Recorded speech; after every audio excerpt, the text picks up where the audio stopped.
സോളമന് ബാൽഹമോണിൽ ഒരു മുന്തിരിത്തോട്ടം ഉണ്ടായിരുന്നു. മുന്തിരിത്തോട്ടം പാട്ടത്തിന് കൊടുത്താറെ അവൻ ഓരോരുത്തരുടെ കയ്യിൽ നിന്നും 1000 വെള്ളിനാണയങ്ങൾ കിട്ടി. സോളമൻ 1000 ഉണ്ടായിക്കൊള്ളട്ടെ, കൃഷിക്കാർക്ക് 200 ഉണ്ടായിക്കൊള്ളട്ടെ, എൻ്റെ മുന്തിരിത്തോട്ടം എൻ്റേതു മാത്രമാണ്. എൻ്റെ മണവാട്ടി അടച്ചിട്ട ഉദ്യാനമാണ്, മുദ്രവെച്ച നീരുറവ. മാതളത്തോട്ടം നിന്നിൽ വളരുന്നു, അത് വിശിഷ്ടഫലം പുറപ്പെടുവിക്കുന്നു.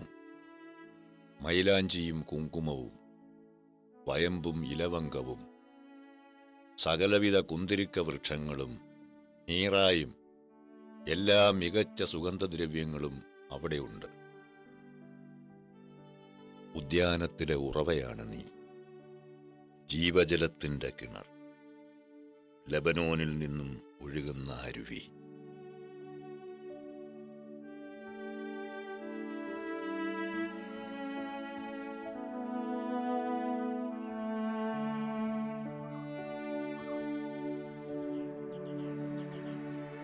ഉദ്യാനത്തിലെ ഉറവയാണ് നീ, ജീവജലത്തിൻ്റെ കിണർ, ലബനോനിൽ നിന്നും ഒഴുകുന്ന അരുവി.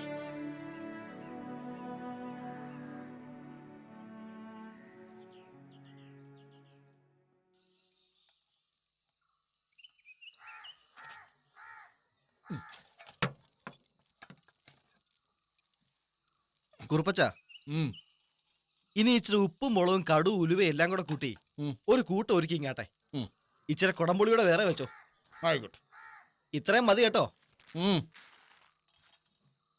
കടുക് മുളക് ഉലുവ 2 തുലം നല്ല മഞ്ഞൾ പറ്റിച്ചൊടിച്ച് പൊടിച്ചിട്ടമോടം പൊടിച്ചു ലവണജല വിമിശ്രം വെണ്ട നാരങ്ങ തന്നിൽ പൊടികളും അത് കൂട്ടിയിട്ടുണ്ണുവാൻ ഞാൻ കൊതിപ്പേൻ. പാട്ടും പാടി നിന്നാനെ കൊണ്ട് കുറുപ്പച്ചന് കൊച്ചാട്ടം വല്ലതും കൂടുതൽ കൊടുക്കുവോ? അല്ലേ, അയാൾക്ക് ഞാൻ എന്തോ കൊടുക്കാനാ അവറാനെ? അങ്ങേരുടെ കയ്യിൽ നിന്ന് ഞാൻ വല്ലതും വാങ്ങുന്നില്ലേ ഉള്ളു. അത് ശരി, കണക്കെഴുതി കണക്ക് കിഴുവേ ഉള്ളോ? പറയുമ്പം തമാശയാന്ന് തോന്നും. പഴയ കുളത്തിലെ വീട്ടിൽ അപ്പനപ്പൂപ്പന്മാർ വാങ്ങിയിട്ട 6-7 പറ നിലമില്ലായിരുന്നേ കാണായിരുന്നു. ഞാൻ പിന്നെ സർവീസിൽ നിന്ന് പിരിഞ്ഞു വന്നപ്പോഴേ വല്ലയിടത്തും പോയി നിൽക്കണ്ടല്ലോ എന്ന് കരുതി തുടങ്ങിയതല്ലയോ ഇത്. അല്ലേ, പെൻഷൻ ഇല്ലയോ ഇപ്പോ? ഉണ്ട്. അതും തേങ്ങ വിൽക്കുന്ന കായും എല്ലാം കൂടെ കൊണ്ടിട്ടാലേ കട പോത്തുള്ളൂ എന്നുള്ള നിലയായിപ്പോ. ചിലപ്പോൾ തോന്നും ഇതങ്ങ് നിർത്തിയാലെന്താണ്. പക്ഷേ പിന്നെയും തോന്നും എന്തോനാ, വർഷം 10-20 ആയില്ലോ, എങ്ങനെയും കൊണ്ടുപോവാന്ന്. കേട്ടോ അവറാനെ, ഒരു തമാശയുണ്ട്. ഒരിക്കൽ ഇതും പൂട്ടിയേച്ച് ഇറങ്ങിയാ കൊച്ചാട്ടൻ.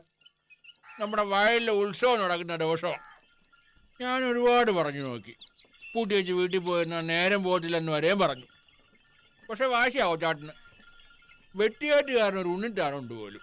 അങ്ങേരുമായിട്ട് കട അടങ്കൽ കൊടുക്കാൻ ഇടപാടുമായതാ. എന്നോട് പറഞ്ഞു എല്ലാം പൂട്ടി കെട്ടി വച്ചേക്കാം, അയാൾ വരുന്ന ദിവസം തുറന്ന് കാണിച്ചാൽ മതിയെന്ന്. ഞാനെന്തോ ചെയ്യാനാ? എന്നാ ശരി കൊച്ചാട്ടാന്ന് പറഞ്ഞു. പൂട്ടി വെച്ചും പുറത്തോട്ട് ഇറങ്ങിയപ്പോൾ ഉണ്ട് 2 വരത്തന്മാർ വന്നേച്ചു ഒരു ചോദ്യം, ഈ പഴയ കുളത്തിലെ കട ഏതാന്ന്. ഞാൻ പറഞ്ഞു ഇതാന്ന്. പഴയ കുളത്തിലെ രാമകൃഷ്ണൻ നായരുടെ കടയല്ലയോ എന്ന് വേറൊരു ചോദ്യം. ഞാൻ കാര്യം ചോദിച്ചു. മുല്ലത്തറ തിരുമേനിയുടെ വീട്ടിൽ ഉത്സവത്തിന് വന്ന വടക്കക്കാട് ഒരു ഇല്ലത്തിലെ 2 തിരുമേനിമാരായിരുന്നു. മുല്ലത്തറ പോവാൻ വഴി അറിയാവുന്ന അങ്ങനെ പഴയ കുളത്തിലെ രാമകൃഷ്ണൻ നായരുടെ കടയുടെ അടുത്തുനിന്ന് പടിഞ്ഞാട്ടുണ്ട്. ഇതെല്ലാം കേട്ടോണ്ട് ഇച്ചിരി മാറി ഇടാണ്ടേ ആ കലികിന്റെ അടുത്ത് കയ്യൊരു ടോർച്ചും കൊണ്ട് നിപ്പുണ്ട് കൊച്ചാട്ടൻ. അവരെയും പറഞ്ഞു വിട്ടേച്ച് അടുത്തോട്ട് ചെന്നപ്പോ പറയുക, കുറുപ്പച്ചോ, മുല്ലറ്ററെ പോവാൻ നമ്മുടെ കട അടയാളമെങ്കിൽ അതങ്ങനെ അങ്ങ് നിക്കട്ടെ. ഞാൻ ചാകുന്നവരെയെങ്കിലും അതങ്ങനെ അങ്ങ് നിക്കട്ടെ. അല്ല, ചിരിക്കാനുള്ള അല്ല, ഓർത്താ കാര്യം ഇല്ലയോ? സാധനം എടുത്തട്ടെ. എത്ര കൊച്ചാട്ടാ? കുറുപ്പേ, ഓ, മുളക് 20 പൈസ, 20, ഉള്ളി 4 അണ, നാലെണ്ണ, മല്ലി 8 അണ, 8 ഉലുവ 4 അണ, 4 കടുക് 10 പൈസ, 10 ഉപ്പ് 5 പൈസ, 5 കൊടംപുളി 4 അണ, 4 പിന്നെ അരി 2.5. 2 2.5 8 12 17 20. ഓ ഒരുപാടൊന്നും ഇല്ലടാ, സഹായ വിലയില്ലയോ. 4 രൂപ 10 പൈസ. ഇനി എല്ലാം പറഞ്ഞിട്ട് ഇയാൾ പറയരുത് പഴയ കുളത്തിലെ കടയിൽ വലിയ വിലയാന്ന്. വേണ്ടോ ചേട്ടാ, 10 പൈസ പിന്നെ തരാം. ഇയാൾ സാമാനം കൊണ്ടുപോകുന്ന അല്ലേ? 10 പൈസയാണോ വലുത് വിശ്വാസമാണോ? അല്ലയോ ചേട്ടാ? ഇതൊന്നുമല്ലടോ, ആ. പറ്റുകൂട്ടിയാ തരാത്തവരുണ്ട്, അതാ പറ്റാത്ത. ഇപ്പൊ തന്നെ കാച്ചാണിത്തറയിലെ അടിയന്തരം കഴിഞ്ഞേച്ചും മാസം 1 കണക്കിണക്കാൻ ഇതേവരെ തിരിഞ്ഞു നോക്കിയിട്ടില്ല. ആദ്യം ഇങ്ങ് കൊണ്ടുവരും കൊച്ചാട്ടാ. എന്തായാലും അതിന് നിർത്തുണ്ട്. ഒന്നുമില്ല, അന്തസ്സുള്ള കുടുംബമല്ലയോ. പക്ഷേ വേണ്ട വരുന്ന ആഹാ, നമ്മുടെ കുഞ്ഞിറക്കനിച്ചാനല്ലയോ? എന്തുവാ കുറുപ്പച്ച? പറ്റിയ വെച്ച് നടക്കുക. കഴിഞ്ഞ ചിങ്ങം മുതലുള്ളതുണ്ട്. ചോദിച്ചാ പുറഞ്ചൊറിഞ്ഞ് കാണിക്കും. കണക്ക് തീർക്കത്തില്ല അയാള്, എല്ലാം ചുമ്മാ വേണം. നീ വാരട്ടെ. ആ കുഞ്ഞാനോളെ പറയിക്കാനുണ്ടായ. എന്നാ ഞാൻ പോട്ടെ കൊച്ചേട്ടാ. ഇല്ല, ഞാനും വരുന്നടാ അവറാനെ. കൊച്ചാട്ടോ, പുലിയൂരമ്പലത്തിൽ കളിയുണ്ട്. ഞാൻ കാലത്തെ കാണത്തില്ലേ? ചെങ്ങന്നൂരിന്റെ കീഴകനാ. കണ്ട കാലം മറന്നു. അതെ, ഒരു 3 രൂപ ഞാൻ എടുത്തിട്ടുണ്ടേ, കണക്കി കിഴിച്ചോ. ആ ശരി. ഒന്ന് വേഗം പോട്ടടാവേ.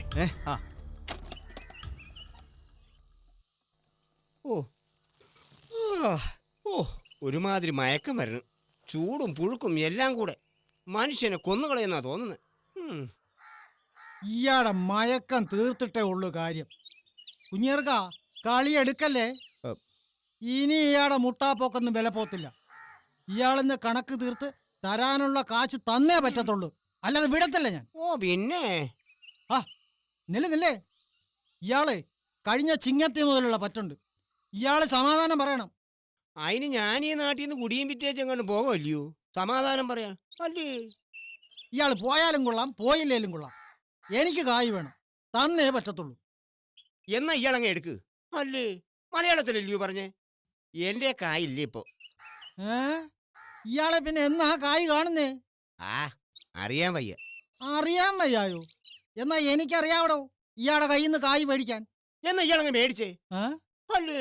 ഉള്ള കാര്യം പറയാൻ മനസ്സിലാകത്തോളെന്ന് പറഞ്ഞ പറ്റം മേടിച്ചോണ്ട് പോയി കുടുംബമായിട്ടിരുന്ന് വായി തള്ളുമ്പോ ഓർക്കണമായിരുന്നു കായില്ലാന്ന്. ഇതൊരുമാതിരി നായുടെ പണിയല്ലയോ? എനിക്കങ്ങ് വേണ്ട ഇയാളുടെ കായ്. കയ്യാലുള്ളപ്പോ തരാന്ന് പറഞ്ഞില്ലയോ?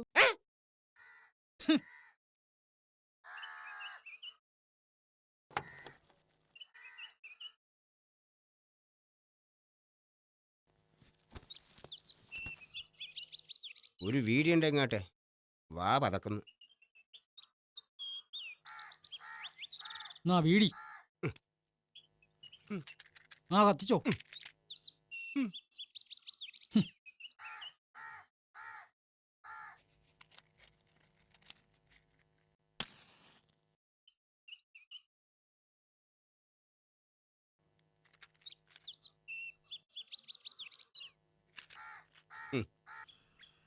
അച്ഛനിപ്പോഴും ലോനാച്ചാൻ്റെ പക്ഷവാ. അക്കണക്ക് എനിക്കങ്ങ് വിചാരിക്കാൻ വയ്യ. എന്തോന്നായാലും അതീ ചെറിയ പെശകുണ്ട്. ന്യായം നോക്കിയാൽ നമുക്ക് വായടക്കേണ്ടി വരും മാത്തുക്കുട്ടി. എന്ന് വെച്ചാൽ അയാളുടെ ഗതി എനിക്കറിയാം. ഒരു ദിവസം പോലും അയാൾ മനസമാധാനമായിട്ട് കഞ്ഞി കുടിച്ചേച്ചും ഉറങ്ങിയിട്ടില്ലെന്നുള്ളത് നേരാ. അതെനിക്കറിയാവുന്ന കാര്യമാണ്. അച്ഛൻ ഇത് പറയുന്നു. കാര്യം എന്തോ ആയാലും മക്കളും കൊച്ചുമക്കളും ഒക്കെ ആയ പെമ്പിളെ അടിക്കുന്ന ആമ്പ്രന്നോൻ മാനവും മര്യാദയുള്ളവനാന്ന് പറയാൻ പറ്റുമോ? പെമ്പിളെ അടിക്കുന്നത് ശരിയാണെന്ന് ഞാൻ പറയത്തില്ല. പക്ഷേ കൊച്ചമ്മയുടെ നാക്ക് കൊള്ളത്തില്ല മാത്തൂട്ടി. ദൂരെ ഇരുന്ന് ന്യായം കേൾക്കുന്ന കൂട്ടല്ല. ഞാൻ അയലത്തിരുന്ന് കാണുകയും കേൾക്കുകയും ചെയ്യുന്നതല്ലയോ എന്നും. കൊച്ചമ്മയുടെ സ്വഭാവം എന്താ ഇങ്ങനെ ആയെന്ന് ആലോചിച്ചിട്ടുണ്ടോ അച്ഛൻ? അതാ ആലോചിക്കണ്ടേ. അതറിയാം. ആ വീട്ടിൽ ചെന്ന് കയറിയപ്പന്നെ അവർക്ക് സമാധാനം കൊടുത്തിട്ടുണ്ടോ? അങ്ങേര് ദുർനടപടിക്കാരൻ. തൊഴിലിന് പോയാ പോയടത്തൊക്കെ ഭാര്യമാര്. കൊച്ചമ്മ ആദ്യം പിണങ്ങി നോക്കി, പിന്നെ ഇണങ്ങിയും നോക്കി. വായിക്കും മൂക്കിനും ഒക്കാതായപ്പോഴാ അവര് മനസ്സുകൊണ്ട് അകന്നു തുടങ്ങി. പിന്നെ അടുത്തില്ല, അത് നേരാ. അടുക്കാൻ പറ്റത്തില്ലായിരിക്കും. ആ പിന്നെ ക്രിസ്ത്യാനിയുടെ കല്യാണം കുറ്റിയേൽ കെട്ടിയിടുന്ന കൂട്ടല്ലയോ. അവരാ കുറ്റിമുട്ടി കിടന്ന് ആവുന്ന പോലൊക്കെ അങ്ങ് പോന്നു. അത്രേ ഉള്ളൂ. കർത്താവ് കൂട്ടിയിണക്കിയതാ. മരണം വരെയും ഭർത്താവിനെ സേവിച്ചോണമെന്നൊക്കെ പറയുന്നതിൽ എന്തു അർത്ഥം? ആരെ കുറിച്ചാച്ചോ ചർച്ച? ആ നിന്റെ ചേട്ടത്തിയെ പ്രാങ്കൂട്ടിലെ മറിയാമ്മയെ കുറിച്ച്. അല്ലേ, എന്റെ ചേട്ടത്തിയോ? അപ്പൊ പിന്നെ അച്ഛന്റെ ആരാ? അത് ശരിയാ, നിങ്ങളൊരമ്മ പെറ്റ മക്കള്. ഞാൻ പിന്നെ ഇച്ചിരി കഴിഞ്ഞല്ലയോ വരാൻ. ആ കേട്ടോ മാത്തുക്കുട്ടി, ഞാൻ ഇടയ്ക്കിടയ്ക്ക് ഓർക്കും അക്കാലമൊക്കെ. അന്ന് ഞാൻ മേജർ സെമിനാരി കഴിഞ്ഞേച്ച് നിൽക്കുക. അന്ന് നീ കൊച്ചാ. എന്റെ കയ്യിൽ നിന്ന് കഥ കേട്ടേച്ചു നീ ഉറങ്ങത്തുള്ളായിരുന്നു. എന്റെ കയ്യെ തൂങ്ങി പണ്ട് വയൽപ്പൂ പറിക്കാൻ ഇറങ്ങിയെന്ന ഓർമ്മയുണ്ടോ നിനക്ക്? കൊച്ചു പൂവൊക്കെ നീ നുള്ളിയെടുക്കും. പക്ഷേ അതിനെല്ലാം ഒരു പകലേ ഉള്ളായിരുന്നു ആയുസ്. വൈകുന്നേരം ആവുമ്പോഴ് അതെല്ലാം വാടിപ്പോവും. അപ്പോ എന്തോ കരച്ചിലാ നിന്റേത്. പെണ്ണേ, ഓ, ആരാ അപ്പുറത്ത്? പെണ്ണേ,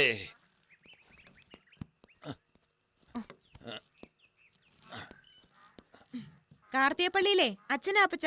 ആ ആന്നോ? എങ്ങനെയുണ്ട് മാവാ ഇപ്പോ? ഓ, വേറെ കുഴപ്പമൊന്നുമില്ല. ഉറങ്ങി എണീച്ച കുറച്ചു നേരം കൈക്കും കാലിനും ഒരു തരിപ്പുണ്ട്. ആഹാ. ചിലപ്പോ മനസ്സ് നിൽക്കുന്നിടത്ത് നിൽക്കത്തില്ല കയ്യും കാലും. ഇനിയിപ്പോ മാവന് കുഴപ്പമൊന്നും ഇല്ലല്ലോ. പിന്നെ പ്രായം ചെന്ന അങ്ങനല്ലയോ? അല്ലേ തന്നെയും മനസ്സിനൊപ്പിച്ച് നിൽക്കുവോ ശരീരം? ആ, മനസ്സ് ഫറവയുടെ തേരിപ്പൂട്ടിയ കുതിര കണക്കാന്ന പ്രമാണം പറയുന്നേ. അത് തന്നെ ഞാനിപ്പോൾ ആലോചിച്ചോണ്ടിരുന്നേ. പഴയ കാര്യം പറഞ്ഞപ്പോഴ് പണ്ട് ജീവിക്കുന്ന കൂട്ട്. പക്ഷേ മനുഷ്യന് പറ്റത്തില്ലല്ലോ മാവാ അത്. ആ, അല്ല, കാലം മാറിപ്പോന്നെ അറിയുന്നേ അങ്ങനാ. ഞാനിപ്പോ ദീനയുടെ കാര്യം തന്നെ ഓർക്കുമായിരുന്നു. പണ്ട് ഞാൻ ഈ കല്യാണാലോചനയും കൊണ്ട് ചെന്നപ്പോ പെണ്ണ് എന്തോ ആയിരുന്നു. മാത്തുക്കുട്ടി എൻ്റെ പെങ്ങടെ മോനാ. എനിക്കറിയാൻ വയ്യാത്ത ആന്നോന്ന് പറഞ്ഞപ്പോ എവള് പറഞ്ഞ എന്നാ പിന്നെ അച്ഛനങ്ങ് കെട്ടിക്കോന്ന്. എന്നാ ഇപ്പൊ നോയിക്കേ. എന്നാലും പറയണം, എനിക്കിപ്പോഴും എവളാ പഴയ പെണ്ണാ. കുട്ടിയുടുപ്പ് ഇട്ട് പൂമ്പാറ്റയുടെയും പൂവിന്റെയും ബിംബേ പോന്ന പെണ്ണ്. എന്നാ പിന്നെ അച്ഛനും അപ്പച്ചനും കൂടെ സംസാരിച്ചോണ്ടിരി. ഞാൻ ഇപ്പോഴിങ്ങ് വന്നേക്കാം. ആ അങ്ങനെ ആട്ട്. അച്ഛന് അങ്ങാടിക്ക് കൊച്ചുപള്ളിയിലല്ലയോ ഇപ്പോഴും തവണ? ആന്ന് മാവാ. ഇപ്പോഴും വഴക്കും ബഹളവും ഒക്കെ ഉണ്ടോ ഇടവകയില്? മുമ്പത്തെ പോലെ ഇല്ല. കൊപ്രാപ്പരയിലെ മൂപ്പിന്നുണ്ടോ? അയ്യോ ഇല്ല മാവാ. അങ്ങേര് മരിച്ചേച്ച് നാള് കുറെ ആയില്ലയോ. ഇപ്പോ അങ്ങേരുടെ മോനാ പ്രമാണി.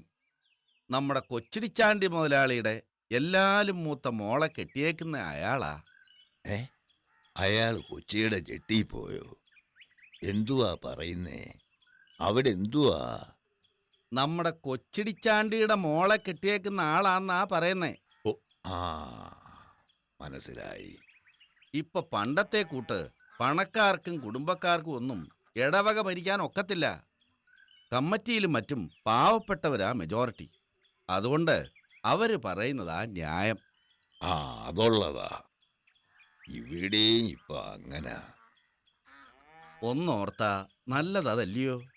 പാവപ്പെട്ടവനും ഭാരം ചുമക്കുന്നവനും വേണ്ടിയാ ദൈവം പറഞ്ഞതെല്ലാം. പിന്നെ ദേവാലയം നോക്കുമ്പോൾ അവര് പറയുന്ന കേക്കണ്ടായോ? ഞാൻ പറയുന്ന നേരല്ലയോ എന്ന് പറമാവാ. ആ, നേരായിരിക്കും. നിങ്ങൾ പറയുന്നതൊക്കെ അല്ലയോ ഇപ്പം നേര്. ഞങ്ങൾ പറയുന്നത് നേര് തന്നെ. എന്താ മാവന് സംശയം? മുയലിന് കൊമ്പ് 4 പറയുന്നത് നേരാ. എന്താ മാവൻ അങ്ങനെ പറഞ്ഞേ? പിന്നല്ലാതെ ബുദ്ധിഭ്രമമാന്ന് തുർക്കി സുൽത്താൻ പറഞ്ഞപ്പോ നിങ്ങൾക്ക് അബ്ദുൾ മിശിഹ പാത്രിയാർക്കീസ് അല്ലാതായില്ലയോ?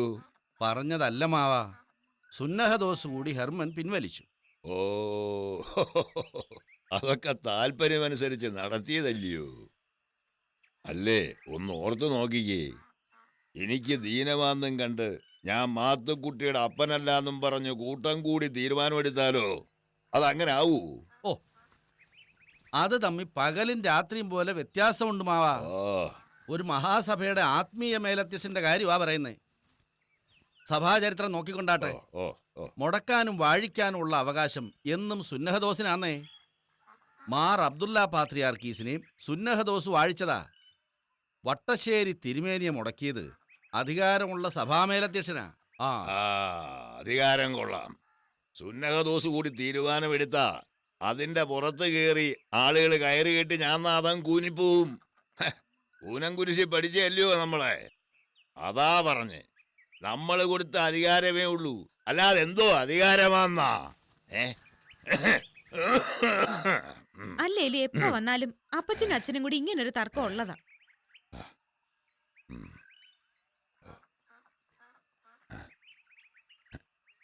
അപ്പോ അച്ചോ, നമ്മൾ പറഞ്ഞു വന്ന എന്താവാ? നമുക്ക് പിന്നെ സംസാരിക്കാം മാവാ. മാവന് വയ്യാതിരിക്കുമല്ലയോ? എന്തിനാപ്പാ വയ്യാതെ കിടന്നുകൊണ്ട് ഇത്രയും ഒച്ചെടുത്ത് വർത്താനം പറയുന്നേ? തർക്കവും കേസും ഒക്കെ കഴിഞ്ഞ് സഭ ഒന്നായി. ഇപ്പോഴും നിങ്ങൾക്ക് തർക്കമാ? ആ സഭ ഒന്നിക്കുകയും വേറെ ആവുകയൊക്കെ ചെയ്യും. അതിന് നിനക്കെന്തോ അറിയാമെന്നാ? അല്ലേ, പറയുന്ന കേട്ടാ തോന്നും ഇയാളാ അന്ത്യോക്കിയെന്ന് വന്ന് മഞ്ഞണിക്കര പള്ളി പണിതയെന്ന്. ആ പോടാ അവിടുന്ന്.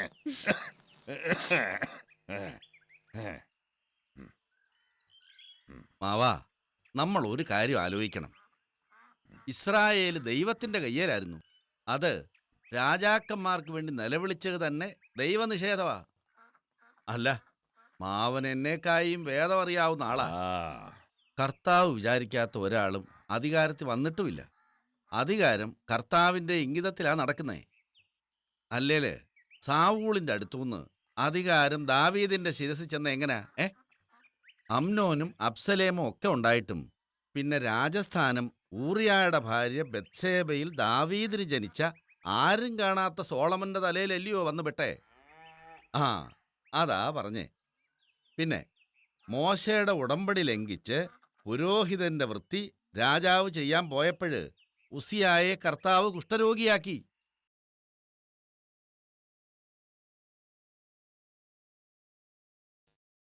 പ്രവാചകന്മാരുടെയും പുരോഹിതന്മാരുടെയും പിഴ എന്താച്ചു മൂടി വയ്ക്കുന്നേ?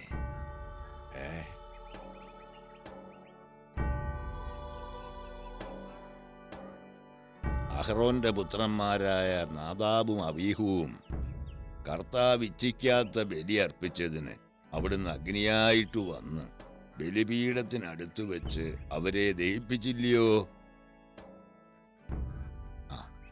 മെരീബ ജലാശയത്തിൽ വെച്ച് കർത്താവിന് അഹിതം പ്രവർത്തിച്ചതിന് പുരോഹിതരുടെ പിതാവായ അഹ്റോനെ കർത്താവ് ശിക്ഷിച്ചില്ലയോ? ആഹാബിനെ വകവരുത്താനെ കൊണ്ട് പ്രവാചകന്മാരുടെ ചുണ്ടിൽ കള്ളപ്പറയുടെ ആത്മാവിനെ അവിടുന്ന് കടത്തിവിട്ടില്ലയോ? എന്നേറ്റും സത്യം പറഞ്ഞ മിഖായെ ചെകിട്ട തടിച്ചില്ലയോ? ആ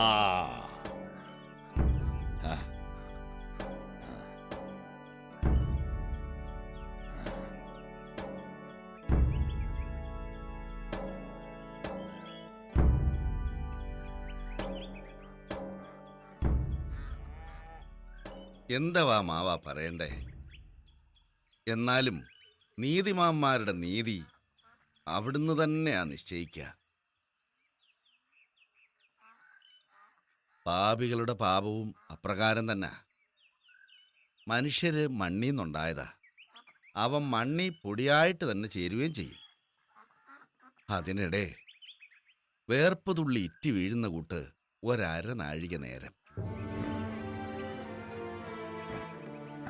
കർത്താവിനെ ഓർക്കണം, വിടാതെ പിടിക്കണം. അത് മാത്രമേ ഉള്ളൂ രക്ഷ.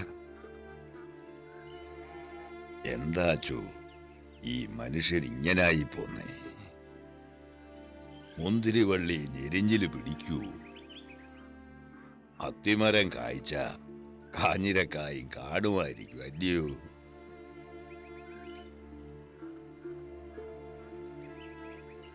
കൈ കഴുകട്ടെ അച്ഛ, ഇച്ചിരി വെള്ളം കുടിക്കാം.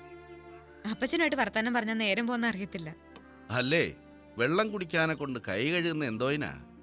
അല്ല, ഞാൻ പറഞ്ഞേ വലിയ പുറപ്പാടൊന്നും വേണ്ടായി. ആ